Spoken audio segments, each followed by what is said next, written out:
네, 대리를 마치고 이제 무효 취소요. 자, 무효 취소에서도 민법 총칙은요, 전체적으로 다 조금씩 나옵니다. 그래서 무효 취소도요, 뭐, 무효에서도 한 문제, 취소에서도 한 문제 이렇게 나올 수 있으니까 이제 꼼꼼하게 또 보셔야 되죠. 자, 154번부터요. 자, 민법상 무효와 취소에 관한 설명 옳은 것은요. 1번. 의사무능력자가 법률행위는 절대적 무효죠. 그래서 당사자 그리고 목적에 관한 내용은 이제 절대적이고 의사표시와 관련된 그 요건들만 이제 상대적 무효, 상대적 취소가 되는 거죠. 2번 법률행위의 일부분이 무효일 때는 원칙적으로 나머지 부분은 유효하게 준수한다. 자, 일부 무효는 전부 무효를 원칙으로 하는 거죠. 그리고 예외적으로 이제 나머지 부분을 유효하게 하고자 하는 당사자들의 가정적 의사가 인정된다면 나머지 부분은 유효가 될 수도 있는 거죠. 3번 폭리행위로 무효인 법률행위도 추인에 의해서 유효가 될 수도 없죠. 그래서 반사회적 법률행위, 불공정한 법률행위, 강행법 위반 이것은 추인하여도 어차피 반사회적 법률행위, 불공정한 법률행위, 강행규정 위반이 되기 때문에 추인이 안 되는 거죠. 다만 불공정한 법률행위, 이런 폭리행위는요 무효행위 전환은 가능한 거죠. 자, 4번 미성년자가 법률행위를 한 후 성년이 되기 전에 그가 이를 추인하더라도 그 추인은 효력이 없다. 자, 추인은 어떻습니까? 추인은 취소원이 종료된 이후에만 추인이 가능한 거죠. 따라서 미성년자인 상태에서는 추인하여도 추인의 효력이 발생하지 않는 거죠. 5번 취소권은 법률행위를 한 날로부터 3년 이내가 아니죠. 법률행위를 한 날로부터 10년, 추인할 수 있을 때로부터 3년, 그러니까 법률행위를 한 날로부터 10년, 그리고 추인할 수 있을 때로부터 3년 내에 행사하는 거죠. 자, 155번 그 법률행위 무효 취소 틀린 것은요. 1번 무효행위 추인은 명시적. 자, 모든 의사표시는요. 명시적으로만 해야 된다 그러면 다 틀린 표현이라고 그랬죠. 그래서 명시적이든 묵시적이든 다 가능합니다. 자, 2번 법정 대리인은 취소원이 종료되기 전에도 추인할 수 있죠. 그러니까 제한 능력자는요. 취소원이 종료된 이후에만 추인할 수 있지만은 취소원이 종료 전에도 법정 대리는 추인할 수 있고요. 또 법정 대리인의 동의를 얻으면 추인할 수 있는 거죠. 자, 3번 취소할 수 있는 법률행위를 추인한 자는 그 법률행위를 다시 취소하지는 못하죠. 추인을 하게 되면 확정적 유효가 됐기 때문에요. 더 이상은 취소하지 못한다. 4번 법률행위 취소를 당연한 전제로 한 소송상의 이행 청구는요. 취소의 의사표시가 포함되어 있다고 볼 수 있는 거죠. 따라서 이것을 묵시적 취소로 볼 수 있는 거죠. 취소도 묵시적으로 가능한 거죠. 5번 무효인 법률행위를 추인을 하는 자는 법률행위가 무효임을 알면서 추인해야 되겠죠. 무효인 법률행위를 추인하는 자는 무효인 법률행위를 추인했을 때는요 새로운 법률행위로 보는 거죠. 그래서 새로운 법률행위를 하기 위해서는요 무효임을 알면서 새로운 법률행위를 할 수 있으니까 알면서 추인해야 되는 거죠. 자, 156번요. 무효 취소 틀린 것을 1번. 확정적 무효인 법률행위도 추인하면 유효한 법률행위가 된다. 확정적 무효인 법률행위는요 추인하면 유효인 법률행위가 된다. 확정적 무효인 법률행위는요 무효가 확정된 것이죠. 그래서 무효가 확정된 것은 추인하게 되면요. 그 무효인 법률행위가 유효가 되는 것이 아니라 새로운 법률행위로 본다는 거죠. 그래서 무효인 행위는요. 추인하여도 여전히 무효입니다. 아무런 효력이 없는 거죠. 그래서 무효인 법률행위는 그냥 무효인 법률행위지만은 추인을 하게 되면은 이제 알면서 추인하는 거죠. 무효인 법률행위를 알면서 추인하게 되면은 새로운 법률행위로 보는 것이지 과거 무효인 법률행위가 다시 갑자기 유효인 법률행위가 되는 것은 아닙니다. 1번이 틀렸죠. 2번은 취소할 수 있는 법률행위를 추인한 자는 다시 취소하지 못하죠. 확정적 유효가 됐으니까.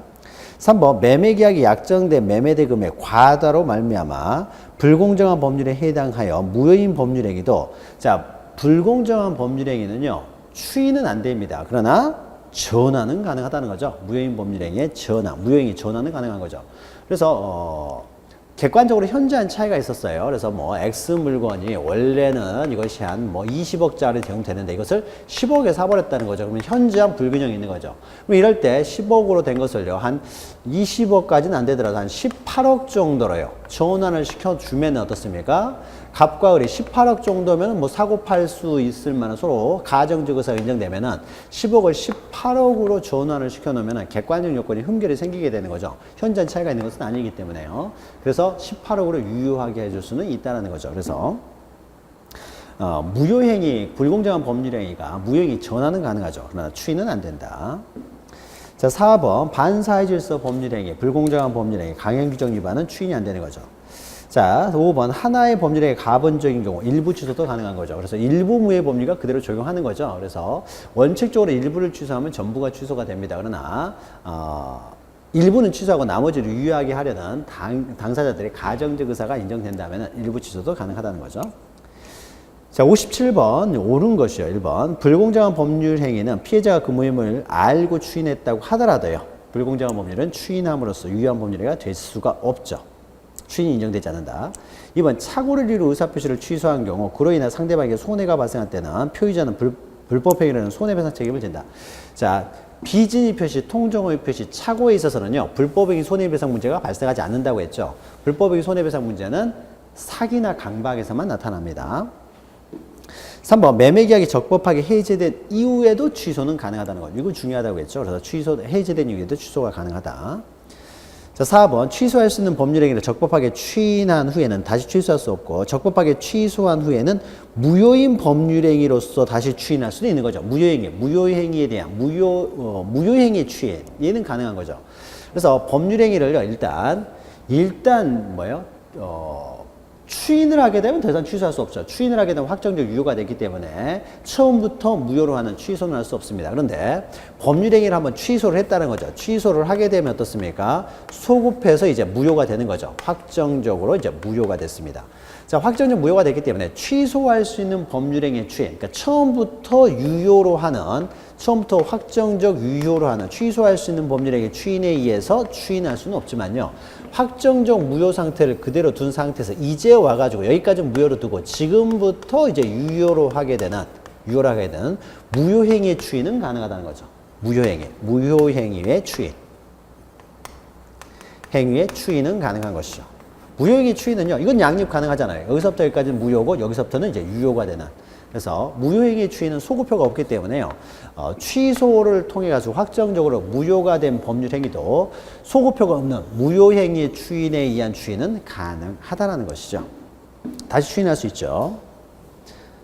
무효행위 추인 방법으로는 추인이 가능한 거죠. 자, 5번 법률행위 취소는 취소 연인이 종료된 후에 하지 않으면 효력이 없죠. 추인은 취소 원인 종료 이후에 해야 된다. 물론 예외는 있습니다. 제한 능력자 같은 경우에는 취소 원인 종료 전이라고 하더라도 법정 대리는 추인할 수가 있죠. 그러나 원칙적으로는 어떻습니까? 추인은 취소의 원인이 이거는 추인이 아니라 취소네요. 그러니까 추인도 방금 설명했던 내용이죠. 그래서 추인은 취소 원인 종료 이후에만 할 수 있고 그다음에 다만 법정 대리는 취소 원인 종료 전에도 제한 능력자인 상태에서도 추인할 수 있어요. 그런데 여기는 취소죠. 취소는 어떻습니까? 미성년자가 얼마든지 취소는 가능한 것이죠. 얼마든지 취소는 가능하죠. 그래서 취소 원인 종료 전에도 얼마든지 취소는 가능한 거죠. 그러니까 추인이 제한이 되는 거죠. 추인은 유효로 하는 것이기 때문에 제한이 되는 거고 취소는 취소 원인 종료 전에도 얼마든지 가능한 것이죠. 3번만 옳은 것이죠. 자, 58번 무효 취소 옳지 않은 것은요. 1번 취소권은 형성권으로서 취소권자가 단독으로 행사하는 거죠. 승낙 필요 없다라는 거죠. 자, 2번 법률행위의 무효로 인하여 쌍방이 부당이득 반환 의무를 부담하는 경우 쌍방의 의무는 동시행관계입니다. 부당이득 반환 의무는 동시행관계다. 3번 법률행위의 일부분이 무효인 때에는 나머지 부분은 원칙적으로 유효이다. 아니죠. 일부면은 전부 무효를 원칙으로 하는 거죠. 자, 4번 법률행위가 취소되어 무효가 되었더라도 무효행위 추인 요건을 갖춘 경우에 이를 추인할 수도 있죠. 무효행위 추인에 의한 추인은 가능하다는 거죠. 5번 법률행위가 무효이더라도 선의의 제3자에게 무효를 주장할 수 없는 경우가 있다. 그렇죠. 비진위 표시나 통정허위 표시 무효는 선의의 제3자에게는 대항할 수 없는 상대적 무효가 되는 거죠. 자, 159번은요, 이제 무효와 관련된 무효행위의 잘못된 설명은 1번 당사자 사이에서만 소급하여 유효한 법률행위를 할 수도 있다. 자, 무효행위 추인할 수 있죠. 무효행위 추인. 자, 무효행위 추인을 할 수가 있고요. 이때 무효행위 추인은 원칙적으로 소급표가 없는 게 원칙입니다. 추인한 때부터 효력이 발생하지만은 이해관계 있는 제3자가 존재하지 않으면요, 당사자 사이에서 약정에 의해서 소급하여 유효라는 것, 이건 상관없습니다. 그러니까 원칙은 소급표가 없지만은 당사자의 약정에 의해서 예외적으로 당사자 약정에 의해서 소급표를 인정하는 것은 상관없어요. 다만 이런 소급표를 인정할 때는 이해관계 있는 제3자가 존재해서는 안 되는 거죠. 제3자의 권리를 침해하지 않는다면은 당사자 약정에서 소급표를 인정할 수도 있습니다. 2번 무효인 법률행위를 추인하였다고 하여 무효인 행위 자체가 유효로 되는 것은 아니죠. 무효행위를 추인하게 되면 원칙적으로 소급표가 없는 게 원칙이니까요. 그때부터 새로운 법률행위가 되는 것이지 과거 무효인 행위가 유효로 되는 것은 아닙니다. 그 행위 자체가 유효로 되는 건 아니고요. 3번 강행법규 위반의 법률행위, 강행법규 위반이라든지 반사회질서 행위, 그 다음에 불공정한 법률행위는 추인할 수가 없죠. 추인해도 효력이 발생하지 않는다. 4번 신분행위에 대하여는 무효행위 전환은 인정되지 않는다. 신분행위도 전환 인정되는 거죠. 그래서 혼인의 출생자를 혼인 중 출생자로 신고를 하게 되면 인지로서의 효력이 인정되는 거고 또 친생자가 아닌 자기가 낳은 자식이 아닌 사람을 친생자로 신고하게 되면 양자로서의 효력을 인정해 줄 수는 있다는 거죠. 그래서 신분행위에도 무효행위 전환이 인정된다. 그래서 무효행위 전환과 관련돼서는요. 신분행위에도 인정된다. 또 불공정한 법률행위에도 무효행위 전환이 인정된다. 요거 좀 기억하셔야 되죠. 5번 법률행위의 일부 무효인 경우는 전부를 무효라는 게 원칙이죠. 자, 60번 무효에 관한 설명으로 옳지 않은 것은요. 1번 무효는 법률행위가 처음부터 생기지 않는 것이나 취소는 일단 법률행위가 발생한 후에 그 효과를 소멸시킬 여지를 인정하는 것이다. 그렇죠? 취소에 쓰는 법률행위는 일단 유효인 것이고요. 취소를 하게 되면 이제 소급하여 무효가 되는 것이죠. 2번 법률행위 성립 후 이행 전에 당사자 일방의 과실로 목적물이 멸실되더라도 그 법률행위가 무효가 되는 것은 아니다. 자, 성립 후 이행 전에 멸실이 됐어요. 그러니까 후발적인 불능이 되는 거죠. 후발적 불능. 자, 후발적 불능은요, 무효가 아니라고 그랬죠. 원시적으로 처음부터 전부가 불능이 됐을 때만 무효가 되는 것이지, 이렇게 후발적으로 불능이 되는 것은 무효가 되는 건 아니죠. 3번 법률행위 일부분이 무효이면 전부 무효를 원칙으로 하는 것이고요. 4번 매매계약을 체결하고 그에 대하여 임의로 지급된 계약금은 비록 그 계약이 유동적 무효 상태라고 하더라도 부당이득 반환을 구할 수는 없죠. 계약금을 줬는데요. 이것이 확정적으로 무효가 돼요. 그러니까 토지거래 허가를 신청을 했는데 불허가 처분이 이루어진 거죠. 그럼 확정적 무효가 되는 거잖아요. 확정적 무효가 되면은 계약금 부당이득 반환 청구할 수 있습니다. 계약금을 다시 돌려달라고 할 수 있지만 유동적 무효인 상태에서는요. 아직 무효로 확정되기 전에는요. 유효가 될 수도 있잖아요. 유효가 될 여지가 있기 때문에 그때는 부당이득 반환을 청구할 수가 없습니다. 확정적 무효가 됐을 때 비로소 부당이득 반환을 청구할 수 있는 거죠. 자, 5번 일부 무효의 효과에 관한 민법의 다른 법률에 특별한 규정이 있으면 그 규정에 따르는 거죠. 민법은 보충적으로 적용됩니다. 그래서 특별법이 있으면 특별법에 따라서 가는 거고요. 특별법이 없었을 때만 이제 보충적으로 적용되는 거죠. 민법은. 자, 61번 무효인 법률행위에 해당하는 것을 모두 고른 것은요. 자, 기억 보시면 사람의 생체, 장기 일부에 대한 매매계약. 신체 일부는요. 매매할 수가 없습니다. 이것은 반사회 질서행위며 또 강행 규정으로 금지되고 있는 거예요. 이건 무효예요. 니은 의사 무능력자가 체결했으니까 이것은 무효가 되겠죠. 디귿 사기에 의한 의사표시는 취소사일 뿐인 것이고요. 리얼 상대방과 통정하여 허위로 체결한 도급계약. 자, 통정허위 표시니까 무효가 되겠죠. 미음 피성년 후견인이 자기 소유 건물에 대한 매매계약. 피성년 후견이니까 제한능력자의 법률행위니까 이것은 취소사유일 뿐인 거죠. 따라서 무효의 사유는 기역, 니은, 리을만 해당되는 거죠. 디귿과 미음은 취소사유일 뿐인 것이고요. 자, 162번은 이제 상대적 무효인 경우요. 자, 상대적 무효는요, 이렇게 의사 표시와 관련된 무효는 상대적 무효죠. 그러나 당사자나 법률행위 목적과 관련된 무효는 절대적 무효고요. 자, 기억 반사회 질서 행위는 절대적 무효. 니은 통정 허위 표시에 의한 법률행위죠. 그러니까 이것은 상대적 무효가 되는 거죠. 자, 디귿 사기에 의한 법률행위는 취소 사유예요. 그러나 취소가 되면 어떻습니까? 이건 무효가 되겠죠. 취소를 했으니까. 사기에 의한 법률행위가 취소가 되면 그 효과는 이제 무효가 되는 거죠. 그래서 무효가 되긴 하지만은 사기니까 어떻습니까? 선의의 제3적에 대항할 수 없죠. 그러니까 상대적 무효가 되겠죠. 니은과 디귿은 상대적 무효가 되겠죠. 그 다음에 리을 불공정한 법률행위는 목적과 관련된 요건이고 미음 의사무능력자 이거는 절대적 무효가 되는 거죠. 상대적 무효는 니은하고 디귿밖에 없는 거죠. 자, 그냥 단순히 사기라고 돼 있으면요, 이것은 취소할 수 있는 사유지만 취소가 됐다라고 하면은 이거는 무효가 되는 거고, 다만 상대적 무효가 되는 거죠.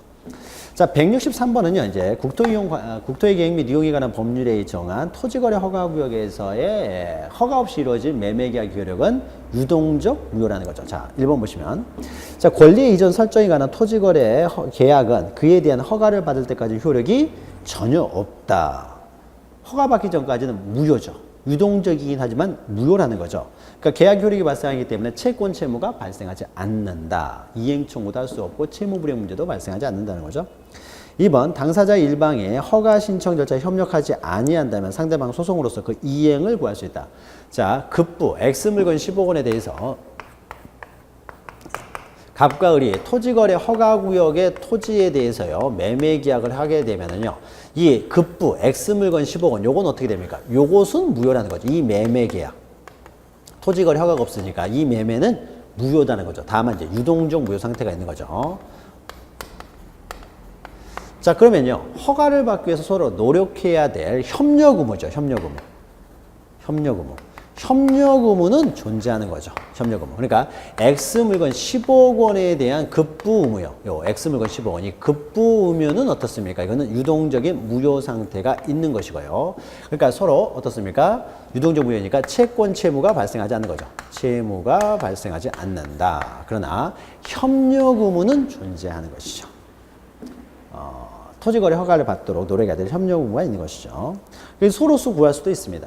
3번 매수인이 대금을 성급하기로 약정했다면 허가를 받기 전에도 매도인은 대금 미지급을 이유로 계약을 해지할 수 있느냐.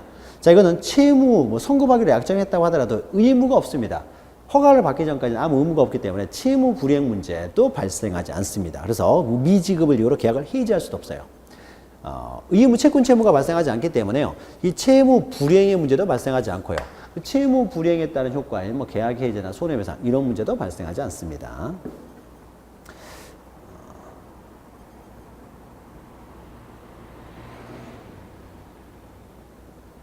잠깐만요. 이건 제가 좀 지금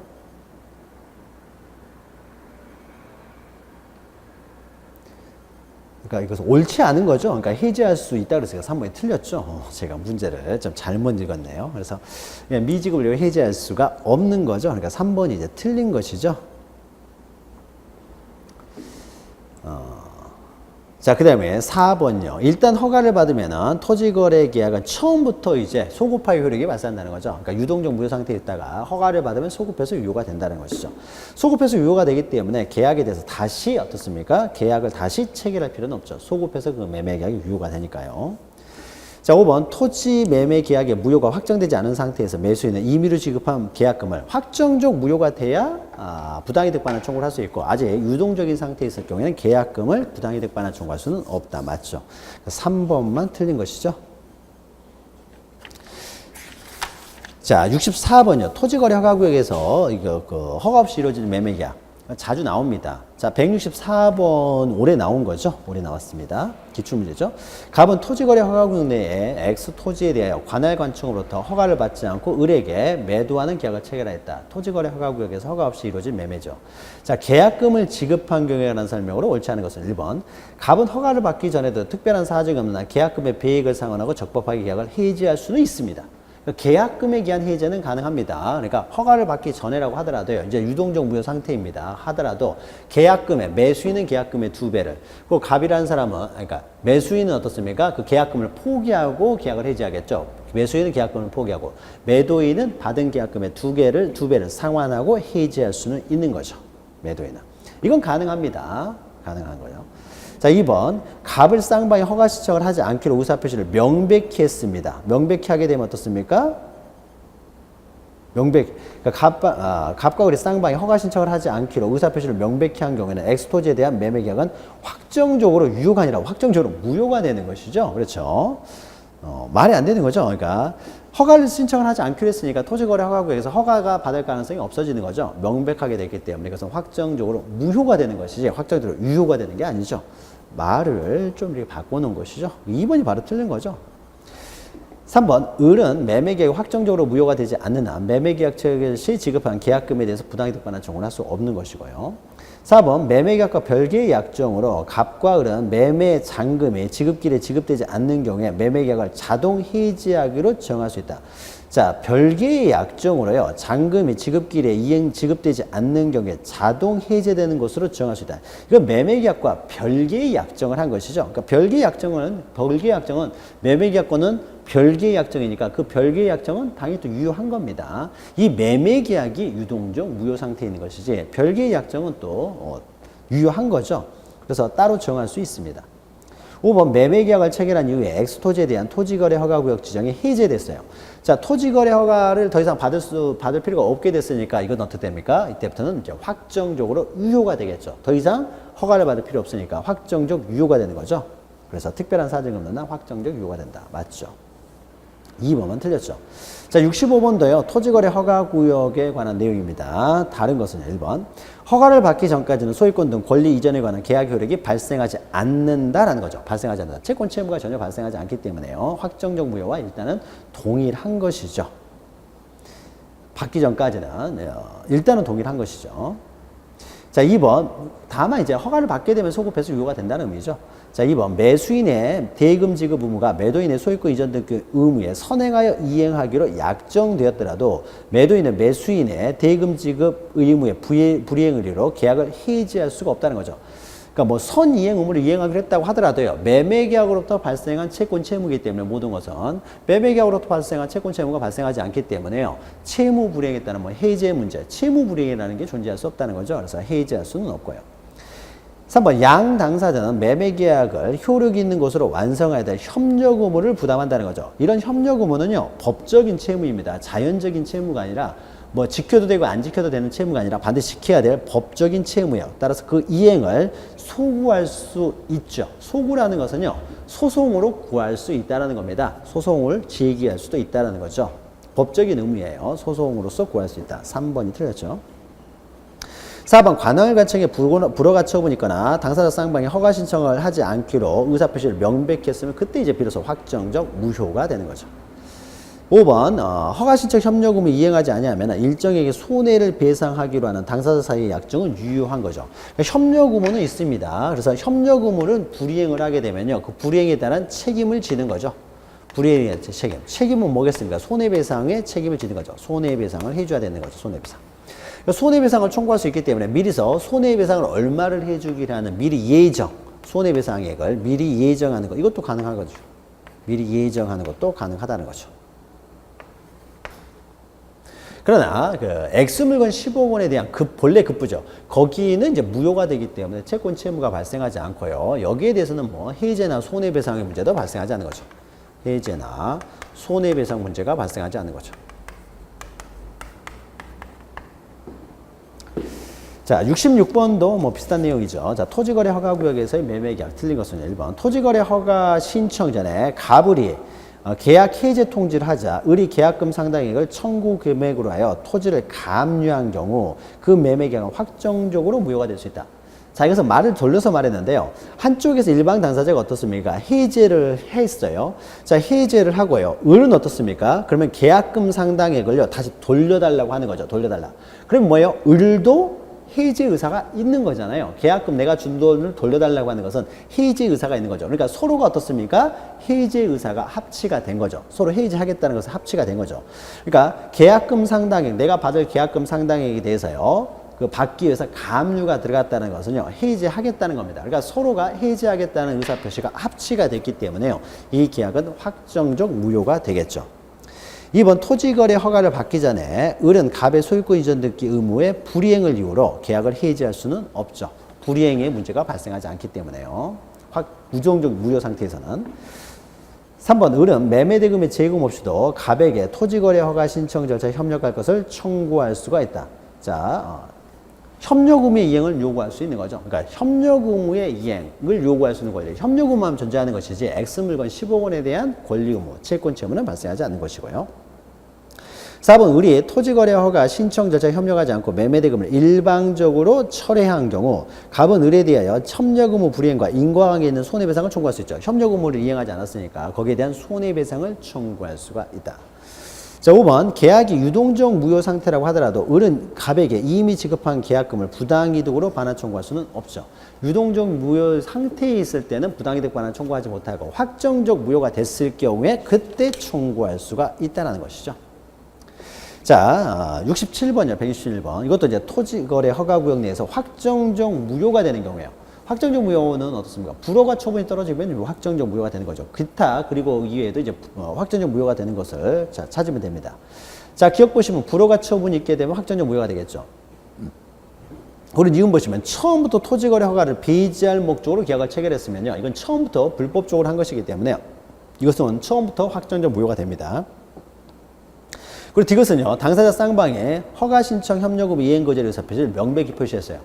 두 사람 모두 어떻습니까? 허가를 원치 않는다는 거죠. 그러면 이제 확정적 무효가 되는 것이죠.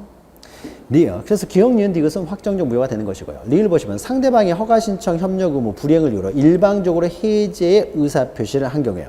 자, 협력 의무 불이행을 이유로요. 자, 협력 의무 불이행은요. 협력 의무 불이행을 이유로 손해배상은 청구할 수 있지만요. 협력 의무 불이행은요. 부수적 의무의 불이행이기 때문에 해제는 안 됩니다. 해제는.